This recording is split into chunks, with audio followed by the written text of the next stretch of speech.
આ જે વિશ્વાસ ગુજરાતની જનતાનો ભારતીય જનતા પાર્ટી અને એના ચૂંટાયેલા સદસ્યો પર ઊભો થયો છે, એનું મૂળ કારણ ભારતીય જનતા પાર્ટીના કાર્યકર્તાનો લોકાભિમુખ કામો કરવાનો એક સ્વભાવ ને લગાતાર લોકોની વચ્ચે રહી લોકોની સમસ્યાના નિવારણનો સ્વભાવ એ મૂળ કારણ છે. મિત્રો, કોરોના વખતે મેં જોયું, હું તો દેશભરના રાજ્યોના સંપર્કમાં હતો, ગુજરાતના એ સંપર્કમાં હતો, પરંતુ ગુજરાત ભારતીય જનતા પાર્ટીનો એક કાર્યકર્તા પોતાના જીવની ચિંતા કર્યા વગર લોકોની વચ્ચે ક્યાંક ગરીબોને ફૂડ કીટ પહોંચાડી, ક્યાંક જેનું કોઈ નહોતું એને દવાખાને પહોંચાડ્યા, ક્યાંક ટેસ્ટિંગ માટેની વ્યવસ્થા કરી આપી અને ક્યાંક વેક્સિનેશનની લાઈન સુચારુ રૂપે લાગે એના માટે પોતાની વેક્સિન લીધા વગર ભાજપાનો કાર્યકર્તા લાઈન સરખી કરવામાં પડ્યો હતો. અનેક કાર્યકર્તાઓ કોરોનાની ચપેટમાં આવ્યા, ઘણા લોકોનો જીવે ગયો, પરંતુ એક સેવાની સુગંધ અને કામનો વિશ્વાસ, જવાબદારીનો વિશ્વાસ ગુજરાતની જનતાના મનમાં અર્જિત કરવાનું કામ ગુજરાત પ્રદેશ ભારતીય જનતા પાર્ટીને કર્યું અને એનું પરિણામ જુઓ કે જેટલા મ્યુનિસિપલ કોર્પોરેશન હતા, જેટલાની ચૂંટણી થઈ, બધામાં કોંગ્રેસને ક્યાંય જગ્યા ના મળી. સુરત હોય, રાજકોટ હોય, ભાવનગર હોય, અમદાવાદ હોય, નવા બને એમાં મહેસાણા હોય, ક્યાંય કરતા ક્યાંય પહેવા નથી દીધા એમને. રાહુલ ગાંધી અહીંયા કાર્યકર્તા સંમેલન કરતા હતા, અગલી બારી કોંગ્રેસ કી. અલા ભાઈ, 7 જન્મ સુધી મેર પડ્યો નથી. અને અહંકાર નથી, જરાય અહંકાર નથી. અહંકાર ભારતીય જનતા પાર્ટીના કાર્યકર્તાનો સ્વભાવ જ ના હોય, પરંતુ ભારતીય જનતા પાર્ટીના કામના આધારે, આત્મવિશ્વાસ જે આવ્યો હોય એના આધારે હું કહું છું. ને આપણે બધાએ જ આ જાળવી રાખવું પડે. બધા જ મ્યુનિસિપલ કોર્પોરેશન 100% આપણે જીતી ગયા. 84 મ્યુનિસિપાલિટીમાં ચૂંટણી થઈ, એમાં 77 ભારતીય જનતા પાર્ટી જીતી ગઈ. 34 જિલ્લાઓમાં ચૂંટણી થઈ, એમાં 33 જિલ્લા ભારતીય જનતા પાર્ટી જીતી ગઈ. અને 260 તાલુકા પંચાયતની ચૂંટણી થઈ, એમાં 253 ભારતીય જનતા પાર્ટી જીતી. રાહુલ બાબાને કોઈ આ પરિણામો બતાવ્યા હોય તો સારું, નહીં તો આઈને પાછા એ જ ભાષણ કરશે, અગલી બારી કોંગ્રેસ કી.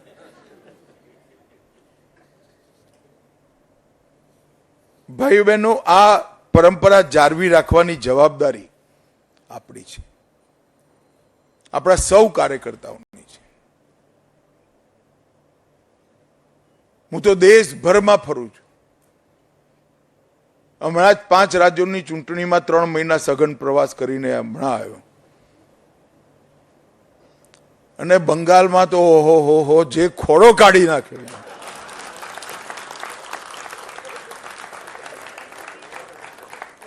ધોમ ધકતા તાપમાં 42 ડિગ્રી ટેમ્પરેચરમાં મોદી સાહેબની સભાઓ જોઈ હોય તો કુંભનો મેળો લાગ્યો હોય એવી સભાઓ. અને જ્યાં જઈએ ત્યાં જય શ્રી રામ, જય શ્રી રામ, જય શ્રી રામ.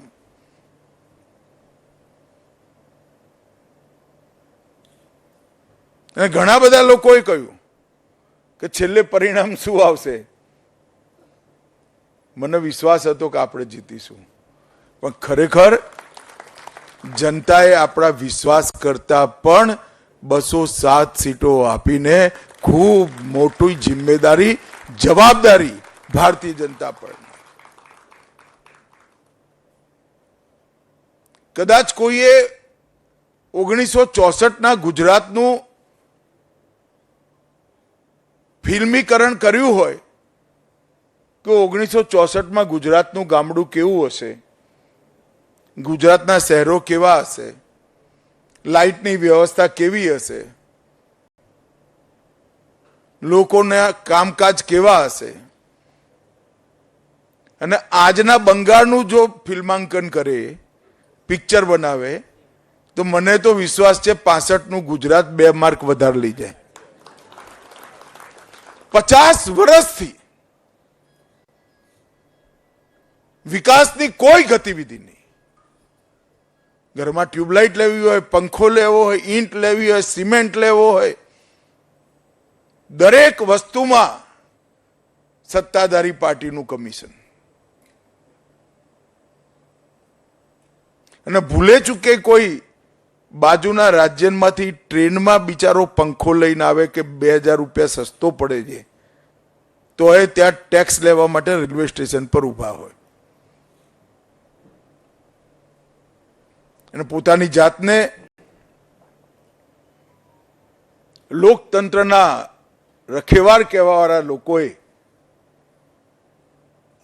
આવડા મોટા વિશાળ રાજ્યની આ દશા કરેલી. જે રાજ્ય આઝાદી વખતે સૌથી સમૃદ્ધ રાજ્ય હતું. 50 વર્ષ કુશાસન અને એનાથી કંટાળેલી જનતાએ નરેન્દ્રભાઈના નેતૃત્વને 2 હાથે ખોબે ખોબે આશીર્વાદ આપી આપણી સરકાર બનાવી.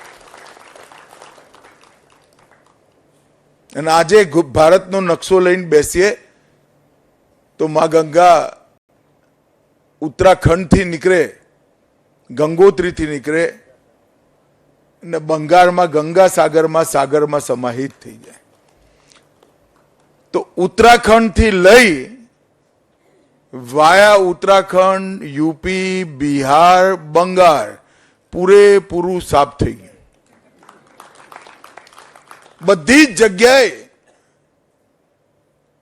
ભારતીય જનતા પાર્ટીનું શાસન છે. આઝાદી પછી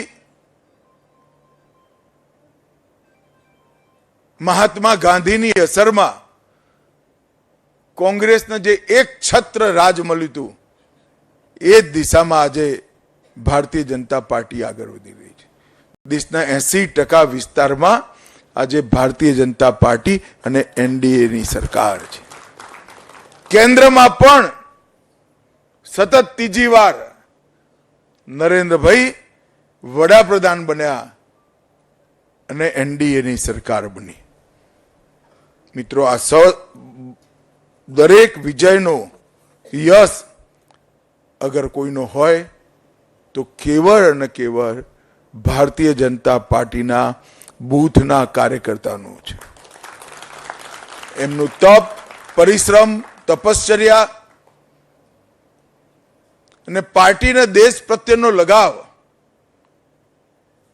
એને પાર્ટીને લોકોની વચ્ચે જીવંત રાખવાનું કામ કર્યું છે. જે ધારાસભ્યો હોય એને ખબર હશે, ભૂપેન્દ્રભાઈને ખબર હશે, સહેજ નાનું અમથું ગામમાં આડું થયું તો કાર્યકર્તા નેતાઓનો પરસેવો લાવી દે. હું તો માનું છું એ જાળવી રાખજો. એના કારણે જ આજ ગુજરાતની જનતા લગાતાર 1990થી આપણને આશીર્વાદ આપે. આજે 620 કરોડ રૂપિયાના કામો ગાંધીનગર શહેરમાં નવા જોડાયેલા વિસ્તાર અને જૂના શહેરના વિસ્તારમાં થયા છે. એ આપણા સૌ માટે, ગાંધીનગર શહેરની જનતા માટે ખૂબ સરળતા ઊભું કરવાનું શહેર આવનાર દિવસોમાં બનાવવા માટે આપણને મદદ થવાની છે. ફરી એકવાર ગુજરાત સરકાર અને મ્યુનિસિપલ કોર્પોરેશન ગાંધીનગરનો આ ક્ષેત્રના સંસદ સભ્ય તરીકે હૃદયપૂર્વક ધન્યવાદ કરી મારી વાત પૂરી કરું છું. વંદે માતરમ. ખૂબ ખૂબ આભાર માનનીય અમિતભાઈ શાહ સાહેબ માટે ખૂબ તાળીઓની ગુંજ થઈ જાય. દેશનું બંગાળ રાજ્ય હોય કે અન્ય રાજ્ય, એની જીત પાછળ સામાન્ય કાર્યકર્તાનો શ્રેય છે. તો આવો તો કેન્દ્રીય ગૃહમંત્રી અમિત શાહ ગુજરાતના પ્રવાસે છે અને તેમના દ્વારા ગાંધીનગર ખાતે વિકાસ કાર્યોની ભેટ આપવામાં આવી છે. તો બીજી તરફ વિપક્ષ વિશે પણ વાત કરવામાં આવી છે. બંગાળ ઇલેક્શન વિશે પણ અમિત શાહ દ્વારા વાત કરવામાં આવી.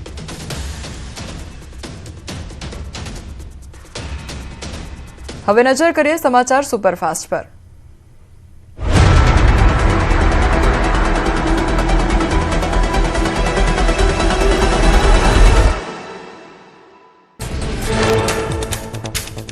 ધાનેરામાં મોડી રાત્રે પેટ્રોલ પંપ પર લાગી વાહનોની લાંબી લાઈન. રાત્રે ઇંધણનો જથ્થો આવતા જ ખેડૂતો અને વાહન ચાલકો પંપ પર તૂટી પડ્યા. ભારે ભીડ થતા પેટ્રોલ પંપ માલિકે પોલીસ બોલાવી રાત્રે શરૂ થયેલું વેચાણ સવાર પડતા જ બંધ થયું.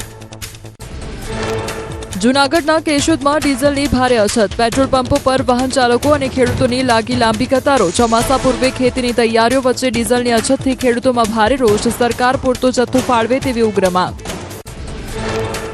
કોડીનારના આલીદર ગામે ડીઝલ ખરીદવા ખેડૂતોની લાંબી કતારો. છેલ્લા 2 દિવસથી પંપ પર ડીઝલ ખાલી થઈ જતા ખેડૂતોની મુશ્કેલી વધી. ખાતરમાં ભાવ વધારો અને હવે ડીઝલ ન મળતા ખેડૂતો પરેશાન. ગરમીમાંથી મળશે આંશિક રાહત. હવામાન વિભાગે કરી ગરમી ઘટવાની આગાહી. 2 દિવસ બાદ તાપમાન ઘટવાની સંભાવના. હાલ હીટવેવની કોઈ વોર્નિંગ